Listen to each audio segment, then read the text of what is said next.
I'm going to do all I can do to develop me, to bring my talent out here, to make a contribution to life. Here's what I know about you. You've got greatness within you. As you look toward the future and developing your greatness, begin to know that your life is worth the effort. Is it easy? No. Is it worth it? Yes. Yes, your life is worth it. You might have failed in the weight room, and you might have failed financially, and You might have failed in school, and it doesn't matter where you fail. I need you. I need you in this moment to get up and try again. You don't gain confidence by going to a spot that makes you feel good. It's going to be a false reality. When the second life gives you that challenge, all you want to do is go back to what gave you confidence. Is that happy spot. What gave me confidence was spending years at a kitchen table trying to learn how to read and write on my own. Realizing I can't learn the way you learn. I can't, but I can learn.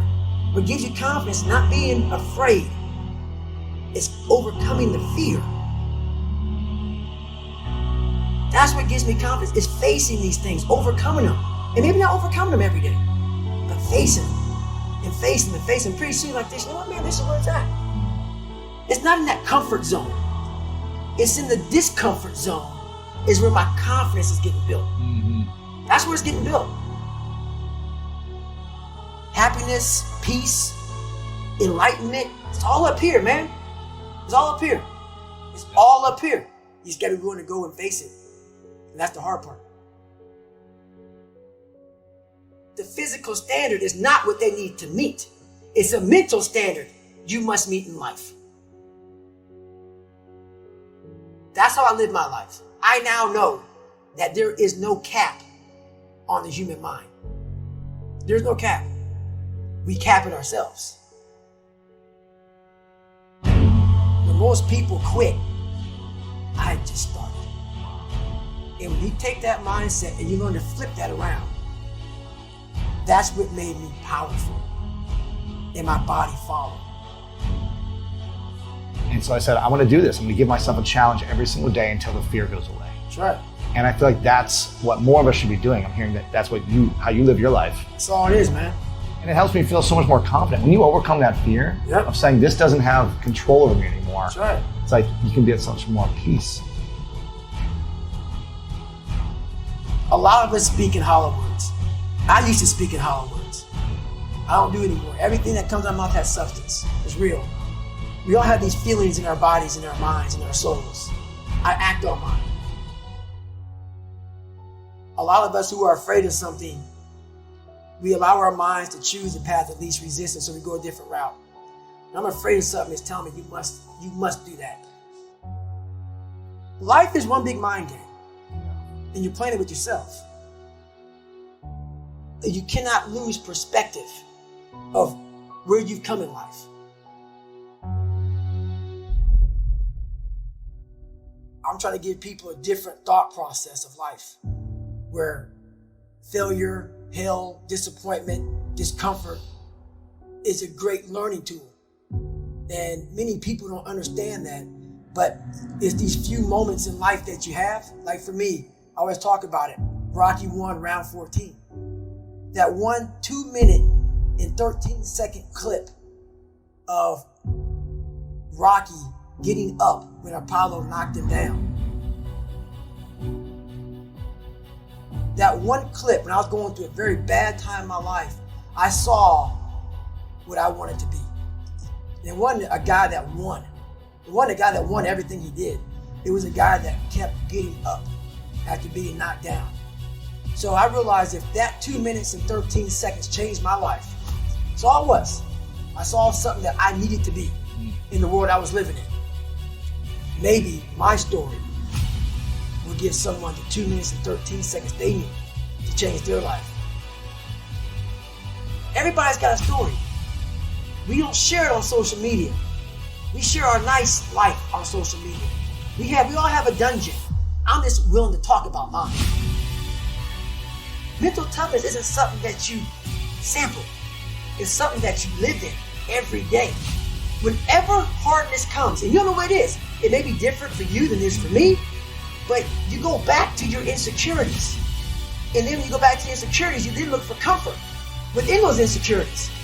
And we all look for that cookie that your mom used to give you when you were sad, when you were sick. We look for our wife or our husband. We look for comfort.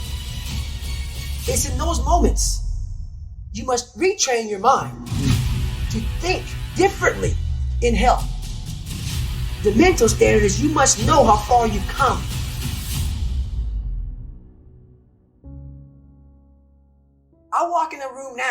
I know the hours and years and decades I put into David Goggins. That's something, it's not on the wall. It's not a trophy on the wall. It's not a medal on your neck. I don't care how you perceive David Goggins, because through my journey, I figured out the one piece I was missing. I thought it was cars. I thought it was women. I thought it was money. I thought it was everything. The one piece I was missing was me having the courage to face myself. Where I got my work ethic from was the hours I had to spend learning this. When you sit down and you're not smart, and you have a disability, and you still want to be at the top of your class, I didn't want to just get by. When I realized that I can learn through hard work, and I can beat the valedictorian in school, but I got put in 10 hours more a day than he does. You know what kind of strength comes from that? When you're sitting down, that guy, that valedictorian studied for an hour, and you know I caught you. I have the work ethic to catch you. That's where David Goggins got really invented. Was at a kitchen table with 20 spiral notebooks that were empty, and then they were full. And when you can go through that, I still have them in my storage unit. You go through these spiral notebooks of your life, and you realize, this is how I learned. This is unbelievable. It wasn't until I got real sick and my life got real quiet. I went from running 205 miles in 39 hours to I couldn't get out of bed. My life was taken from me. And that's when I realized I hadn't taken time to think about what I'd done in my life. I'd done all these things, but there was no finish line. I finished a race of life. Now when you receive my medal, I go on. I get in the car and I go. When I started figuring out life, that I was leaving so much in the tank. Once I realized, my God, man, I was this dumb, fat kid being bullied, and now I'm a 180-pound person, lost 106 pounds in less than 3 months.